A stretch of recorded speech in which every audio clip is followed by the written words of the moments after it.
Vamos falar agora de inteligência artificial, duas das palavras mais faladas em 2023, sem dúvida. Metade dos brasileiros acredita que a inteligência artificial é uma ameaça aos empregos. Ao mesmo tempo, metade dos brasileiros usou a tecnologia recentemente e confia na sua aplicação. Essas são algumas das conclusões de uma pesquisa do Instituto PNH em parceria com a Escola de Negócios Startse.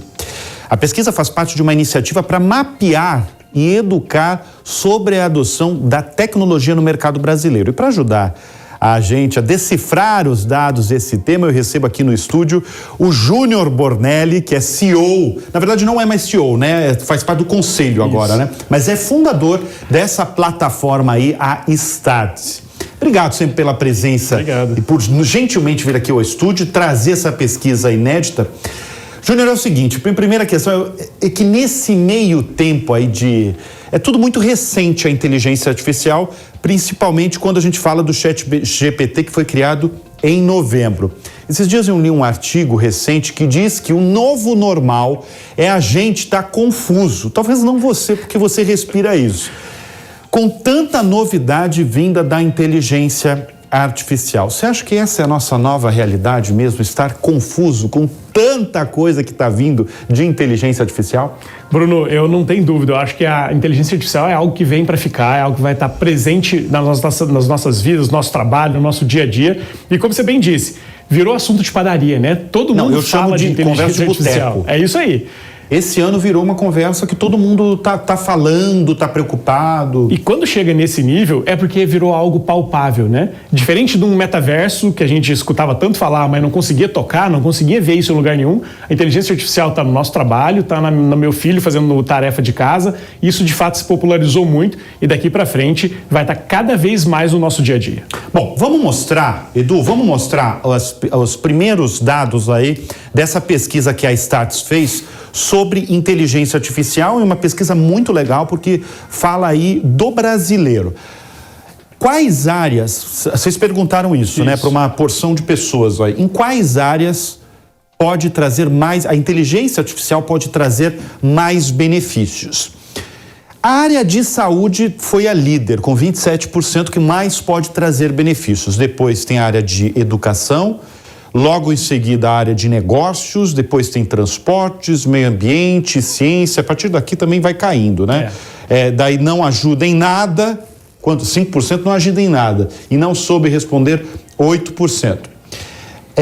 O que a gente pode concluir? Você que esteve no comando aí dessa pesquisa, né, por estar como fundador aí da Startse, o que mais te chamou a atenção? Para mim já chama muito a atenção que as pessoas estão confiantes que a inteligência artificial pode ajudar muito em saúde.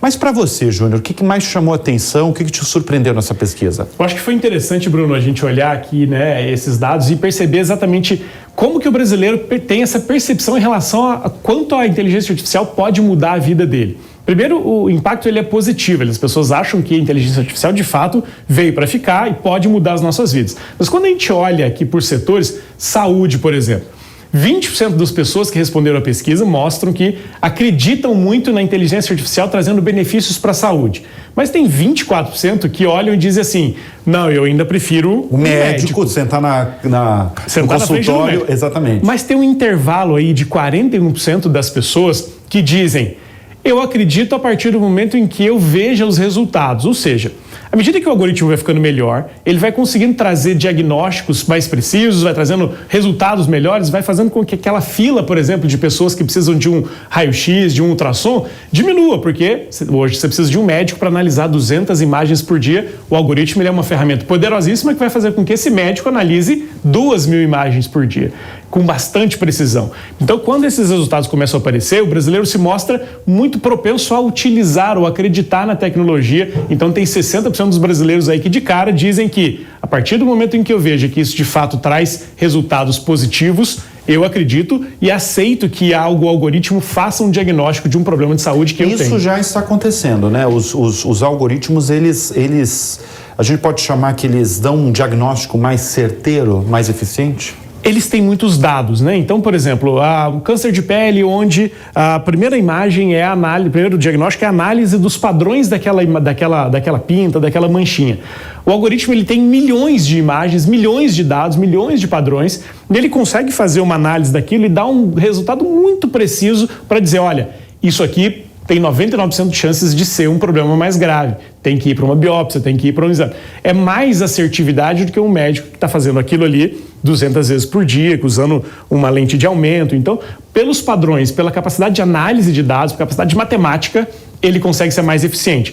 Não significa que os médicos são dispensáveis, pelo contrário, o médico continua sendo extremamente relevante neste processo, mas agora ele tem uma ferramenta poderosíssima que potencializa a capacidade dele. Ao invés de analisar uma pinta que poderia ser um exame simples, ele vai poder ter mais tempo para se dedicar, talvez, à cirurgia que resolva aquele problema. Ele tem mais tempo livre para ser, de fato, o médico que as pessoas precisam. Agora, logo em seguida você tem educação e você tem negócio aí com 13%. Quando você fala em negócio, é no trabalho das pessoas. Como as pessoas acham que isso aqui vai afetar a produtividade delas, a eficiência das empresas. Né? A gente sabe que quando tem muito trabalho dentro das empresas, que é um trabalho manual ou repetitivo, ou que exige pouco da capacidade mental das pessoas. Quando isso acontece aqui em negócios, fica claro que, poxa, quando eu uso o ChatGPT para escrever um e-mail, para escrever um texto, que daqui a pouco vai estar no Excel, vai estar no PowerPoint, a produtividade aumenta demais. E isso gera impacto.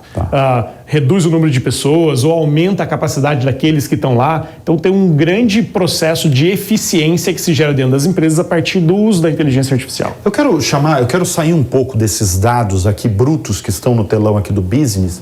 Eu quero chamar a atenção para aquilo que eu falei no começo do programa, que é um paradoxo, porque o brasileiro, metade dele já teve acesso à tecnologia, já teve acesso ao ChatGPT, já fez uma pergunta qualquer para o ChatGPT. Ao mesmo tempo, quem está nos lendo aqui na televisão, metade dos brasileiros tem medo, sim, de perder o emprego pela inteligência artificial. Isso, na verdade, eu acho que é um dos motivos no mundo que inteligência artificial virou conversa, que eu chamo conversa de boteco, e você mais polido, você chama conversa de padaria, né? Porque eu acho que as pessoas têm realmente muito medo de perder o emprego pela inteligência artificial. Mas eu acho que no Brasil, através dessa pesquisa de vocês da Statse, você tem o brasileiro sendo receptivo pela tecnologia, mas ao mesmo tempo com medo, né? E esse ponto faz com que o brasileiro tenha talvez uma vantagem aí. Como eu tenho medo, o medo faz com que eu crie uma reação. Metade dos brasileiros já experimentaram a tecnologia, já usaram o ChatGPT de alguma maneira. E hoje eles têm que entender, as pessoas têm que entender que é fundamental nesse processo aprender coisa nova o tempo todo. Entrar no ChatGPT, em outros algoritmos que estão por aí, explorar bastante o que a ferramenta faz, mas de um jeito produtivo. Dizer, poxa, se eu sou um advogado, como é que isso me torna melhor? Se eu sou um jornalista, como é que isso me ajuda a escrever um texto melhor? Se eu sou alguém que faz análise de dados, como é que isso me ajuda a fazer análise de dados melhor? Assim a gente se protege em relação à nossa perda de relevância e faz com que a gente seja melhor, seja, a nossa produtividade aumente. O ChatGPT não seja, a inteligência artificial não seja vista como algo que me ameaça, mas que me potencializa. Medo, né? É porque como a gente já falou disso, é cíclico, né, na história, o processo de substituição de trabalhos humanos por máquinas. Revolução industrial, a revolução agrícola, e agora é a mesma coisa. Um algoritmo, ele faz coisas mais eficientes ou mais rápidas. Júnior, dá para cravar qual setor talvez vai ser mais atingido?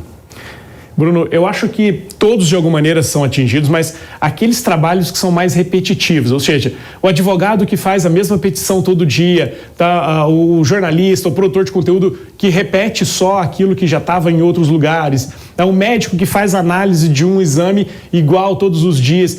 Tudo que é muito repetitivo, tudo aquilo que existe, onde existem padrões, é um emprego ou uma função que está em risco, porque o algoritmo faz isso com mais precisão e com muito mais velocidade, muito mais eficiência. O que a gente tem que fazer contra este processo? Se capacitar e conseguir fazer aquilo que é mais humano. O advogado, fazer petições iniciais, fazer coisas comuns, o algoritmo vai fazer. Análises de casos específicos, complexos, isso o humano vai fazer. Entendi. Bom, sempre muito bom o Júnior aqui. O Júnior vai voltar daqui a pouco no Business para falar outros assuntos aí de tecnologia e das gigantes de tecnologia, já já. Que pode deixar aí muita gente incrédula e até desconfiada.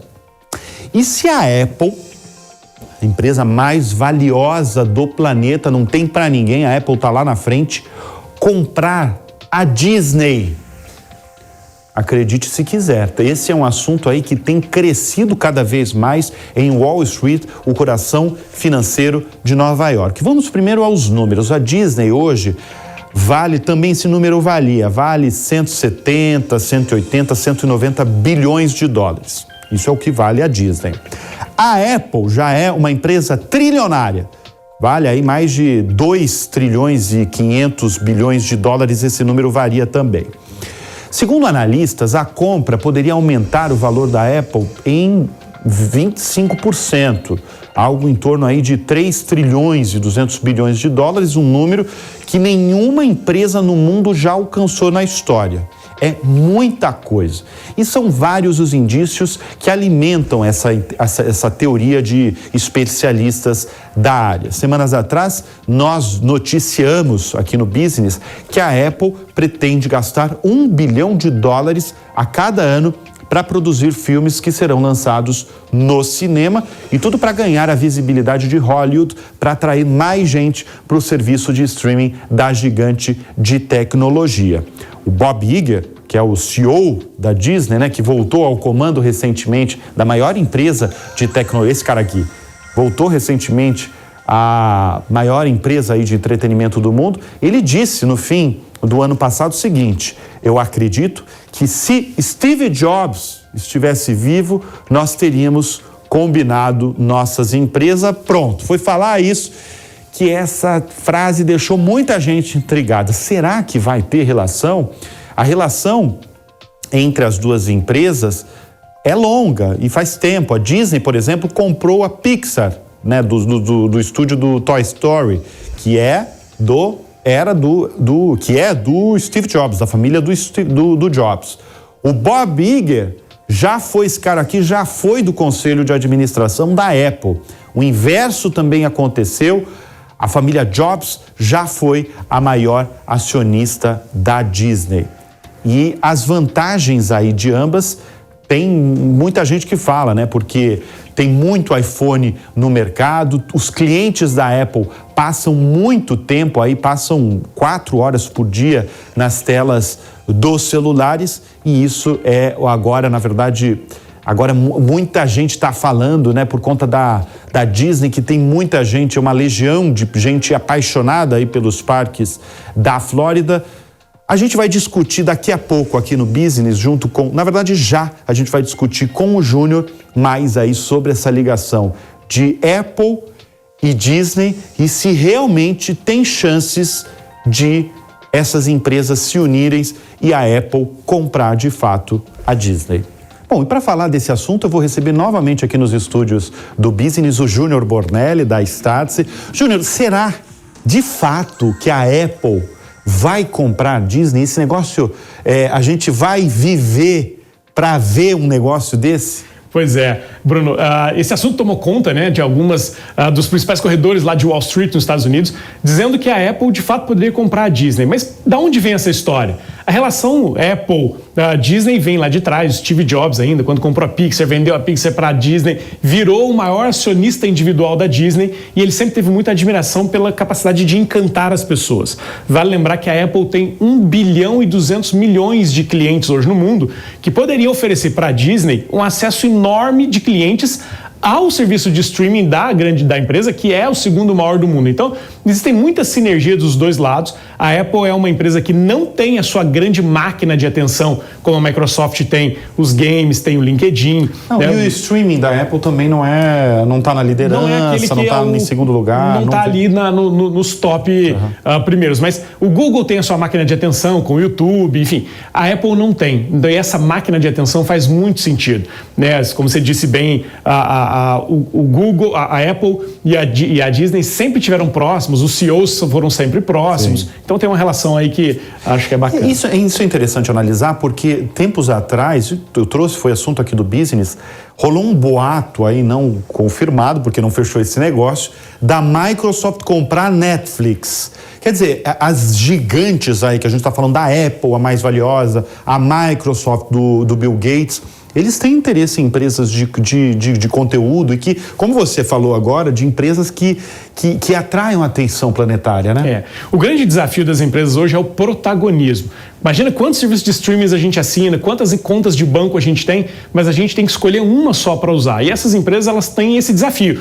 Como eu atraio a tua atenção para o meu produto principal? A Apple quer fazer isso através de conteúdo, através da atenção das pessoas no entretenimento. E é a única que ainda não tem. Por isso, tanto rebuliço nessa compra possível da Disney pela Apple. Não, e eu fico imaginando, Júnior, eu estou vendo aqui as imagens aqui no telão do Business, né? Os parques da Flórida, os brasileiros amam, né? Não só os brasileiros, o mundo todo ama os parques da Flórida, né? Tem até na China, na França. Você acha que seria na Califórnia, o Edu está me lembrando, você acha que seria bom para a Disney essa compra? Tudo bem que a Apple é muito mais valiosa do que a Disney, Sim. né? A gente está falando de uma empresa de mais de 2 trilhões de dólares. Para a Disney seria bom essa compra? Eu acho que daria para a Disney uma capilaridade que ela não tem. O fato de ter 1,2 bilhão de aparelhos celulares na mão das pessoas faz com que isso seja uma porta imensa para a Disney expandir os seus conteúdos.